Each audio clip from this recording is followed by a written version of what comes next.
ఓం సాయిరామ్. సమర్థ సద్గురు సాయినాథ్ మహారాజుకి జై. సాయి భక్తులందరికీ నమస్కారం అండి. మన బాబా గారి దయ వల్ల మనందరం బాగుండాలి, సంతోషంగా ఉండాలి అని చెప్పి మనస్ఫూర్తిగా కోరుకుంటూ ఈరోజుటి వీడియో స్టార్ట్ చేస్తున్నాను ఫ్రెండ్స్.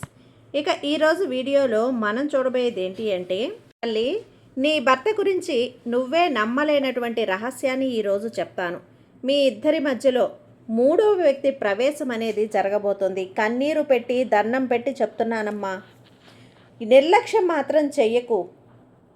జాగ్రత్తగా ఉండు. నీ బాబా ఏం చెప్తున్నారో జాగ్రత్తగా విని ఏమరపాటుగా ఉండకుండా చాలా చాలా జాగ్రత్తగా ఉండు తల్లి. ఇది నీ జీవితానికి సంబంధించినటువంటి రహస్యం బిడ్డ అని చెప్పి బాబా గారు మన కోసం తీసుకొచ్చిన ఈ సందేశాన్ని వినే ముందుగా మన ఛానల్ని ఫస్ట్ టైం చూస్తున్నట్లయితే ప్లీజ్ సబ్స్క్రైబ్ చేసుకోండి ఫ్రెండ్స్.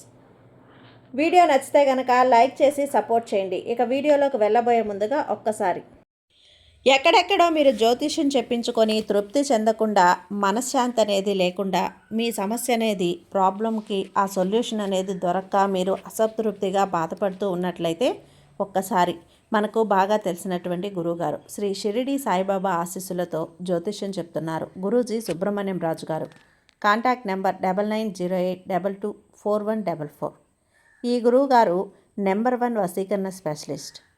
మీ యొక్క ప్రతి సమస్యకి కూడా పరిష్కారం అనేది చూపిస్తారు. అన్ని విషయాలను కూడా ఫోన్లో స్వయంగా గురువుగారే మాట్లాడతారు. ప్రేమ, పెళ్లి, భార్యాభర్తల మధ్య సమస్యలు, స్త్రీ మరియు పురుషుల వశీకరణం చేయబడును. చెడు గృహ ప్రయోగాలకు నివారణ చేయబడును. మీ యొక్క ఎటువంటి సమస్యనైనా సరే ఫోన్లోనే 24 గంటల్లో పరిష్కారం అనేది చూపిస్తారు. కాబట్టి నమ్మకంతో గురువుగారిని కాంటాక్ట్ అవ్వండి. మీరు ఎక్కడెక్కడో జ్యోతిష్యం చెప్పించుకొని అసంతృప్తి చెంది ఉంటే ఈ గురువుగారి దగ్గర ఒక్కసారి ఫోన్ చేసి మీ సమస్యకు పరిష్కారం అనేది తెలుసుకున్న తర్వాత మీ మనస్సు ప్రశాంతంగా ఉంటుంది. కాబట్టి నమ్మకంతో కాల్ చేయండి గురువుగారికి. సుబ్రహ్మణ్యం రాజు గారు, నెంబర్ 1 వశీకరణ స్పెషలిస్ట్. Contact number 9908224144. ఇక వీడియోలోకి వచ్చేస్తే తల్లి, ప్రతి స్త్రీకి కూడా తన జీవితంలో తన భర్త గురించి జరిగే ప్రతీదీ కూడా తమ భార్యతోటి పంచుకోవాలి. అలాగే మంచైనా చెడైనా, దుఃఖమైనా సంతోషమైనా ఏదైనా కూడా నాకు నా భర్త ఉన్నాడు, ఇంకేంటి నాకు దిగులు అనే ఒక భరోసా, ఒక దిగులు అనేది లేకుండా, నాకు ఆస్తులు అవసరం లేదు, డబ్బు అవసరం లేదు, కొండంత అండగా తోడుగా నన్ను కట్టుకున్నటువంటి నా భర్త ఉన్నాడు, నాకు ఏం జరిగినా కూడా నా వెన్నంటే ఉండి నా వెన్నుముక్క లాంటి ధైర్యాన్ని ఇచ్చే నా భర్త నాకు ఉండగా ఇంకేం కావాలి అని చెప్పి ప్రతి స్త్రీ కూడా కోరుకుంటుంది. అలా అనుకోవడానికి ఆ భర్త చాలా రకాలుగా ఆ భార్య స్థానం ప్రేమను సంపాదించుకోవాలి. అలా చెయ్యాలి అంటే అలా కాకుండా నీ భర్త దానికి వ్యతిరేకంగా ఉన్నాడని చెప్పి నువ్వు చాలాసార్లు కూడా ఈ సాయి తండ్రి దగ్గర నా పాదాల మీద పడి వెక్కి వెక్కి వేడ్చావు.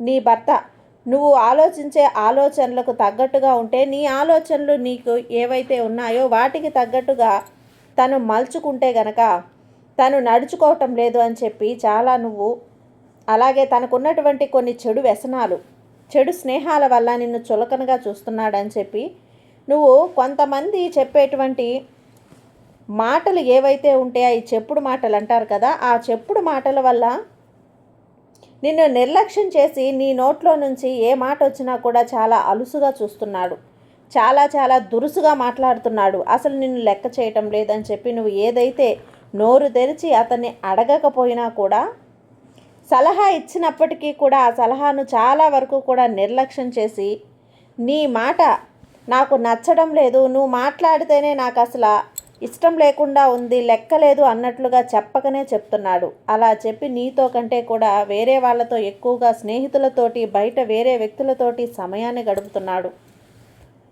ఇలా అని చెప్పి అలా కాకుండా నాతో సమయాన్ని గడుపు అని చెప్పి నువ్వు ఎన్నిసార్లు నువ్వు అడిగినా కూడా, ఎన్ని రోజులు ఉన్నాయి అలా అడిగి, ప్రతీదీ కూడా నాకు తెలుసు. నువ్వు బాధపడిన ప్రతి రాత్రి నువ్వు నీ మనసుని చాలా బాధ పెట్టుకుంటూ నీ భర్తలో మార్పు తీసుకురావడానికి ఎన్నో రకాలుగా ప్రయత్నించావు, ఎంతో కష్టపడ్డావు, ఎన్నో తిట్లు తిన్నావు, ఎన్నో అవమానాలు పడ్డావు, ఎన్నో చెప్పి కూడా నువ్వు చూసావు తల్లి, వేరే వారి చేత చెప్పించి కూడా చూసావు. అయినా కూడా అతనిలో 1% కూడా మార్పు అనేది లేదు. ఏమాత్రం కూడా మార్పు రాకపోవటాన్ని చూసి నా జీవితం ఇంతే, ఇక నేను చేయగలిగింది ఏమీ లేదు, ఈ జన్మకు నా రాత ఇంతే అని చెప్పి సర్దుకుపోవటానికి కూడా నువ్వు నేర్చుకున్నావు.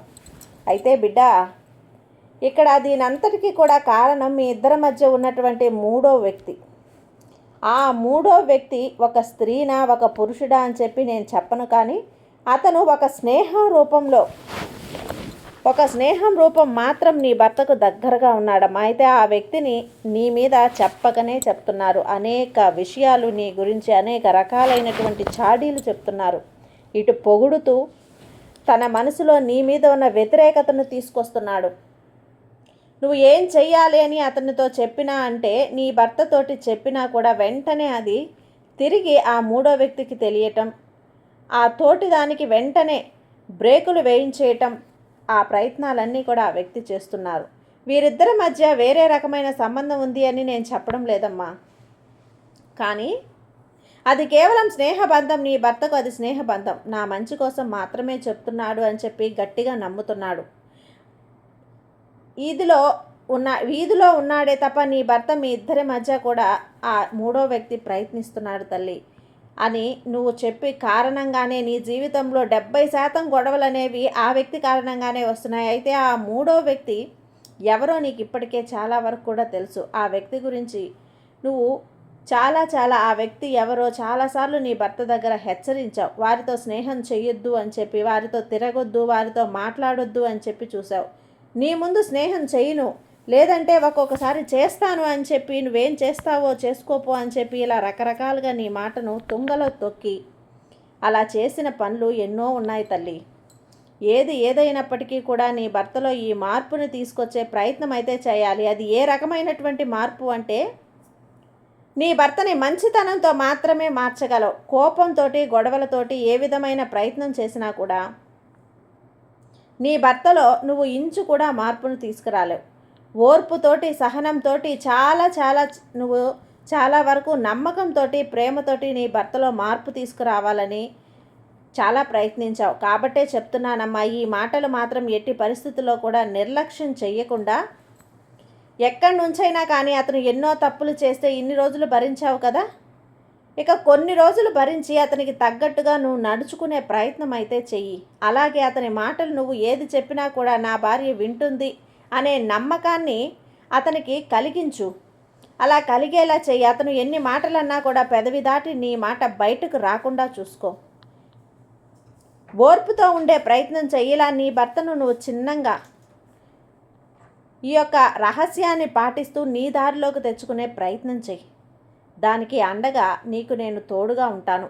అప్పుడు అంతా కూడా మంచే జరుగుతుంది. ఆ మూడో వ్యక్తి పేరనేదే నీకు నీ నోటి వెంట రాకుండా, అతని వెంట రాకుండా పోతుంది. ఈరోజు నీ భర్తని నువ్వు మార్చుకోగలిగే రహస్యం అయితే ఇదేనమ్మా.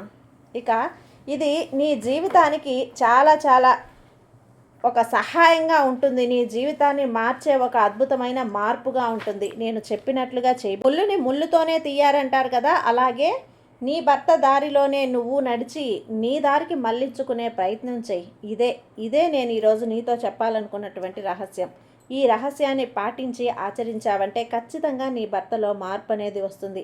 ఆ మూడో వ్యక్తి పేరే తలవకుండా నువ్వు అతన్ని మళ్ళించు. అప్పుడే తల్లి నీ జీవితం బాగుంటుంది. నీ బిడ్డల జీవితం, నీ జీవితం, నీ కుటుంబం జీవితం చక్కబడుతుంది. మీతో హాయిగా సంతోషంగా మునుపటిలా ఇదివరకటిలా ఉండే నీ భర్త మళ్ళీ తిరిగి వస్తాడు. ఈ విధంగా చేయి బిడ్డ. ఇలా చేస్తేనే నీ జీవితం బాగుంటుందమ్మా. ఇందుకోసమే నేను ఈ వార్తని నీ కోసం తీసుకొచ్చాను. కాబట్టి ఈ బాబా మీద నమ్మకంతో ప్రయత్నించు. నీకు అంతా మంచి జరుగుతుంది. నీ బాబా నీకు తోడుగా ఉన్నంత వరకు నీకు భయం ఎందుకు తల్లి. సర్వే జన సుఖినో భవంతు. జై సాయిరామ్.